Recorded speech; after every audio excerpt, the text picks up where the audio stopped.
Hello, everyone. This is Arcacia with Patch, Peoria Area Christian Home Educators, and we're here tonight with our family spotlight for the month of May. And tonight we have Nicole and PJ Brockett that are with us. Hi, guys.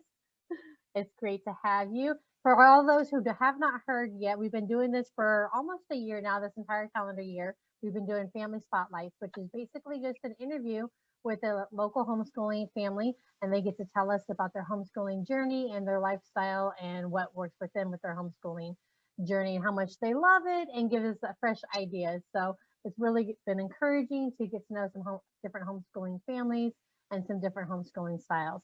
So let's go ahead and get into our questions, guys. Nicole and TJ, you guys are unschoolers. We know that. I'm a little bit familiar with your family, so because we know each other for a few years here. So tell us a little bit, for those who don't know about your family, tell us a little bit about your family and how you guys got started homeschooling. So we were Christians. We got into homeschooling when we had some issues in how the public schools schooled. So we started to, she started to look into homeschooling, and we went with that because we didn't like how the public school chose to school our kids and gave them things that we didn't think that they needed to be learning at that age. So yeah, for me growing up, I had a couple homeschooled friends, and basically the public school kids were vicious and made fun of them. And then as I had kids, I was constantly searching for different parenting techniques and ways of doing things. And I ran into the attachment parenting group, and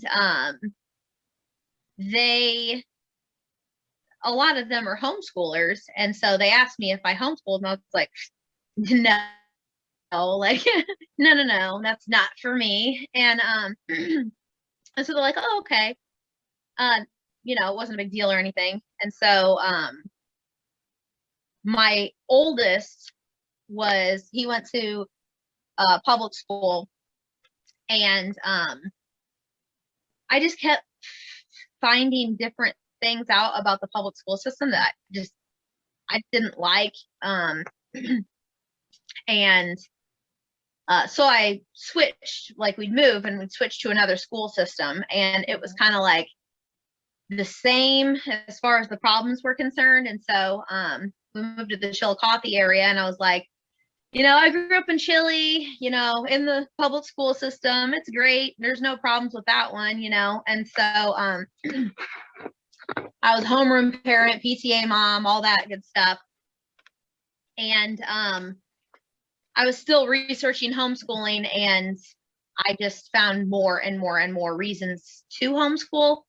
And I tried to homeschool 1 year for about a month and a half. And before I did all that research, and I was like, okay, I was basically teaching them the way that the public school system would teach, and that's not how you homeschool, like, at all. Yeah, a lot of people make the mistake of public schooling at home.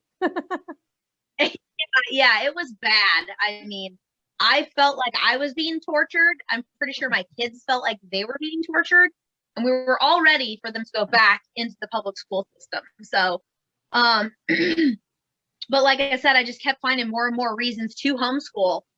And so, so I did a lot of research, because I'm like, I had to have been doing it wrong. Like, there's millions of people that homeschool their kids and they enjoy it. So, like, I have to do something wrong, So I talked to my husband, and I was like, husband, I homeschool all the children. And he was like, yes, of course. So I said, I will need your support, and I will need you to back me up, and I will probably change things because I didn't know what I was doing. Mm-hmm. So he's like, no worries, and we tend to do things together as a family anyway. So, started my homeschooling journey. We have 4 kids. I pulled my kids out. My oldest, Marcus, when he was in 6th grade, Xander when he was in 3rd grade, Elliot when he was in 1st grade, and Zoe had 2 weeks of preschool and never wanted to go back. So I asked the boys, I said, do you want to be homeschooled again? And they all said, yes. Can we leave today? Can we not go back to school ever? That'd be awesome. They were all on board as well. And yeah, that's kind of how we got started. Excited. With homeschooling. So you guys, I mentioned earlier that you guys school from an unschooling approach. Can you tell us a little bit about that approach and what it looks like? Well, there's many different kinds of ways to homeschool. There's different methods and children are different. So, depending on your child, a certain method may work for one child and not another. A certain curriculum might work for one child and not another. So, right. I want to say that there's no wrong way to homeschool. But we've tried a few different methods. Actually, when we started off, we decided to go to a co-op because again, I knew I wasn't doing it right. So I figured let's go to a co-op where they are teaching something, And as you know, the co-op that we went to, it was once a week and it taught art, science, PE, and then we also had a mom's day, a mom's time and stuff. Don't try to show her face, she knows. And so, and there's different co-ops. I mean, that was just that specific co-op. Some co-ops are 5 days a week. So it just depends on the co-op. Some teach, Constitution, other subjects is my point. So, it just on, again, your child and all that. And so, then after that, we tried a little bit of curriculum here or there, and we kind of started falling into, I'm calling it falling into, I found unschooling, and I was like, you know what, I think we're more of an unschooling family because unschooling is child-led learning.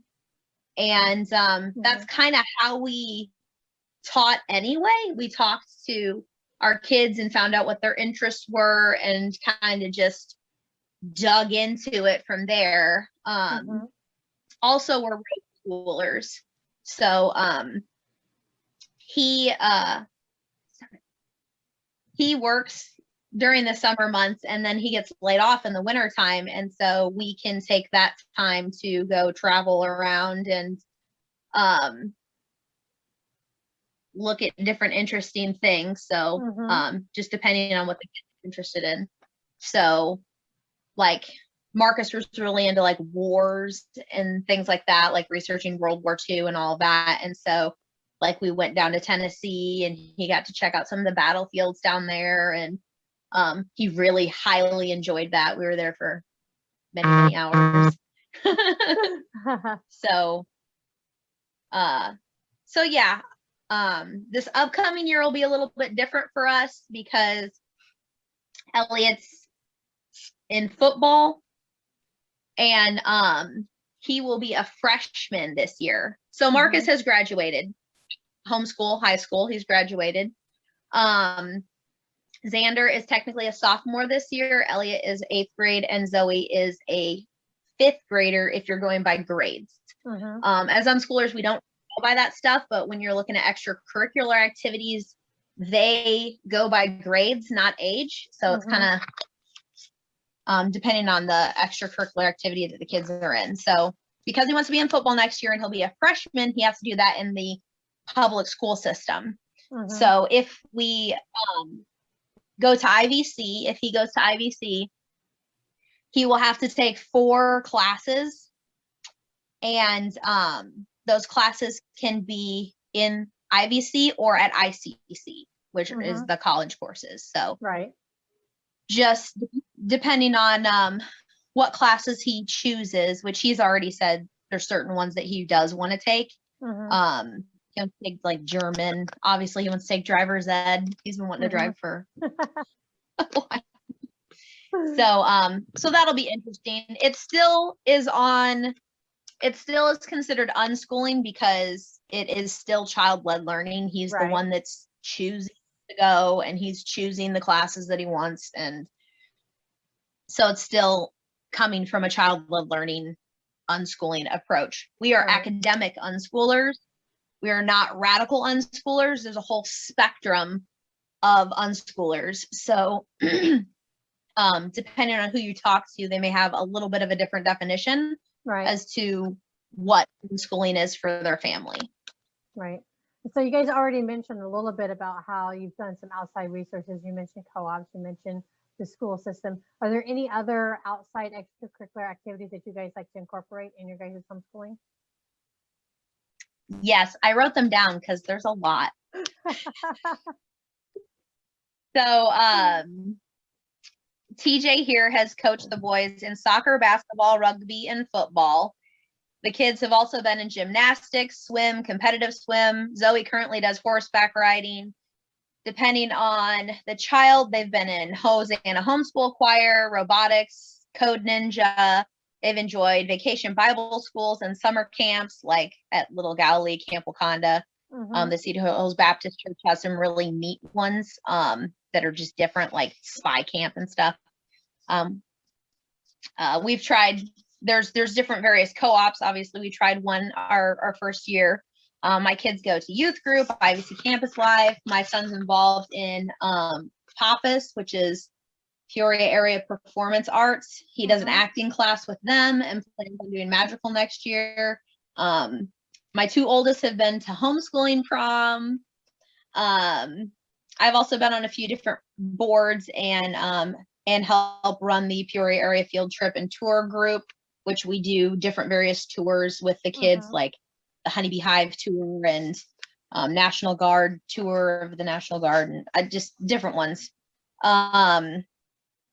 So, and if there's not something, I mean, there's lots of things in the area, but there's not something, you as a homeschool parent can always start something. Right. There's plenty of other homeschool parents that probably want that to happen, and they'll probably back you and help volunteer to get a program going if there's not one in the area already going. So I love how you mentioned volunteering. Yeah, volunteering. And I love how you mentioned the field trips too. I know that we participated in some of those field trips with you guys. I love the blacksmithing, and I think I even organized one for the glass blowing too. So there's definitely lots of different activities and opportunities out there. And you guys mentioned volunteering. Homeschooling is a great opportunity for our kids to volunteer in the community. I know that my oldest 2 volunteered at the nursing home in Chillicothe. So there's definitely some options out there for homeschoolers, and a lot of people don't realize that those options are out there. And then again, you also mentioned, if you don't see something, start something. There's lots of opportunities to start things too, for sure. So has your family always... Right, in volunteering. Yeah, I was just gonna say volunteering. Our kids have volunteered at Midwest Food Bank, and they've volunteered helping the elderly, like clean their yards. They volunteered at food pantries. They volunteered at Helping Hands. I mean, lots of opportunities to volunteer. The CNA is another great place to go. They are always needing volunteers. Even the we've volunteered also to help like clean the town theater and stuff like that. Like I said, there's a lot of ways that you can volunteer in your community, and it's really important to teach kids that type of community involvement. Right. And as homeschoolers, we get that special opportunity because we're not necessarily following a 9 to 4 school day like public school does. And so we have a lot more opportunities that we can actually get out there into the community. So those are definitely some fun. My kids always enjoyed volunteering. They enjoyed volunteering just as much as they enjoyed their other extracurricular activities too. Definitely some great Oh, yeah. things there. So let's go ahead And and during move in. flood season, Yes. Let's go ahead and move I was into just the during flood season, during they the can flood always season. volunteer to stand Yeah, sandbagging in the during flood flood season. season. Definitely. Always need to send. So we mentioned earlier about families and how we're very involved in families. As a homeschooling family, a lot of us homeschoolers, we do things together as a family. That's just what we do. And you guys' family is no different. But let me ask you, has your family always been supportive of your homeschooling journey? And if so, how has that encouraged you? And if not, how have you responded to that conflict, so to speak? No, they've not really been support. To start, they wasn't supportive. Because, well, they was raised and went to school like publicly, Mm-hmm. and like so mom asked Nicole a question: how would they deal with bullies if they didn't, encounter them, because we don't have bullies. I mean, sibling rivalry is really bullies, but Sibling rivalry is not the same thing, right? so I mean, well, why would we want to put our kids into a bully situation Right. until later in life they'll be equipped for said bully, because I don't know, they will have grown up Mm-hmm. and we will have given them tools, and they will have established their own tools for their toolbox to deal with things in their life. Mm-hmm. So no, they were very supportive. It's at first, I would say, even for a couple years, both of our families weren't very supportive. But through many conversations and some heated conversations, but through many conversations and me explaining statistics and telling them the positive,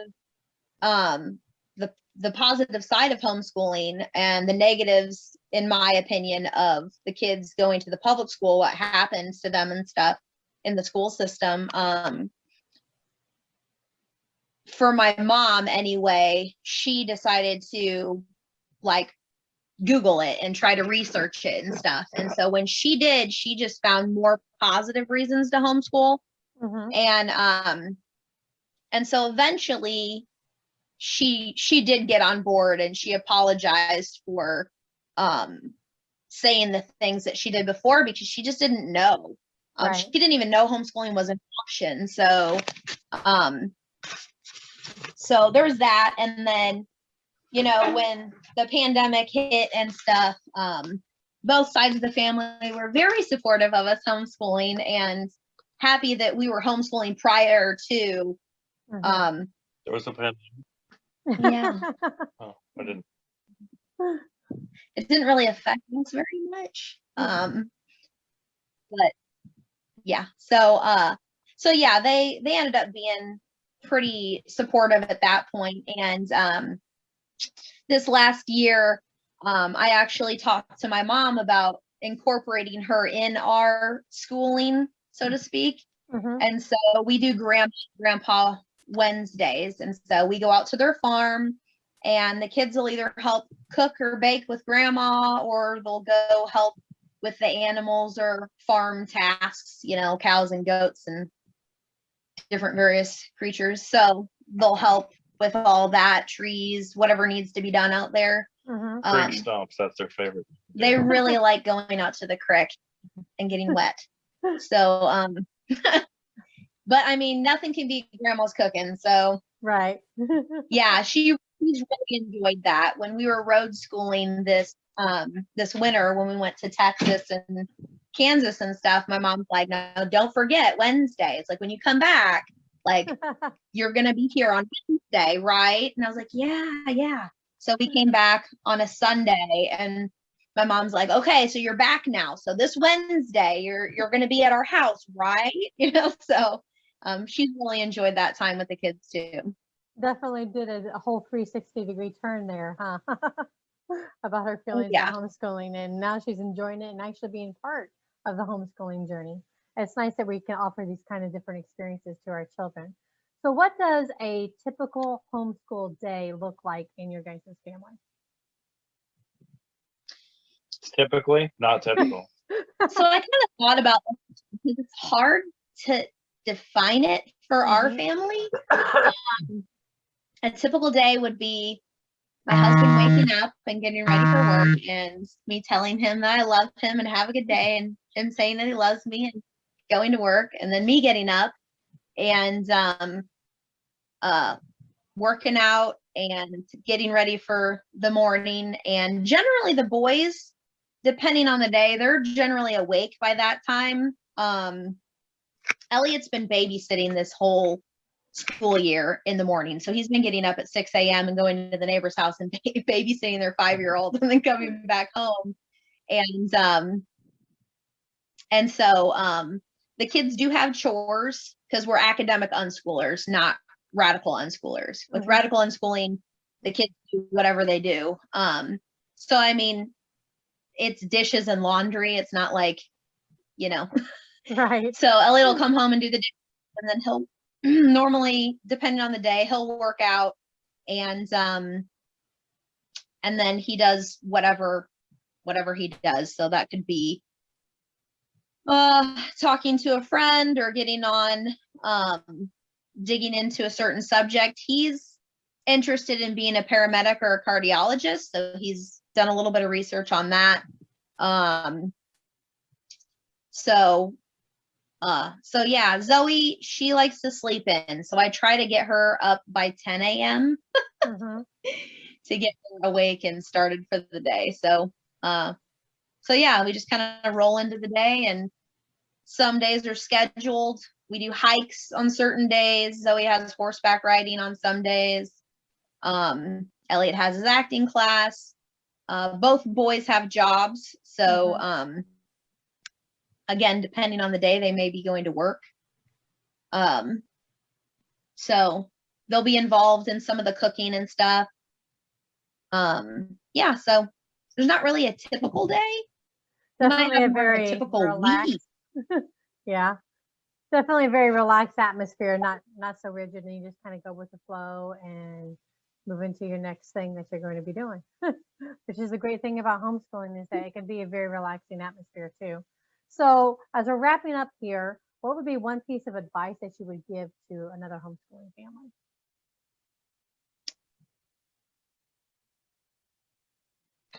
Don't put too much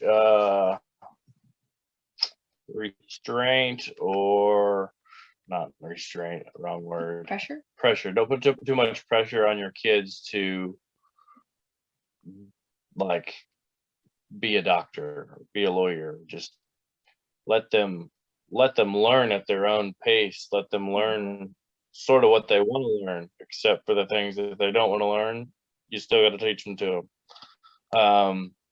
But don't force it down their throat. They can learn it. If they're not getting it at that point in time and they're not feeling it, just wait. Move to a subject that they want to learn. If they want to learn math for then algebra, then trigonometry for a couple years while they're enjoying math, let them do it. They can get to the next subject after that, and they'll just be in a high school level of math at 10 or 12 or whatever age they may be, until they decide to want to do something else.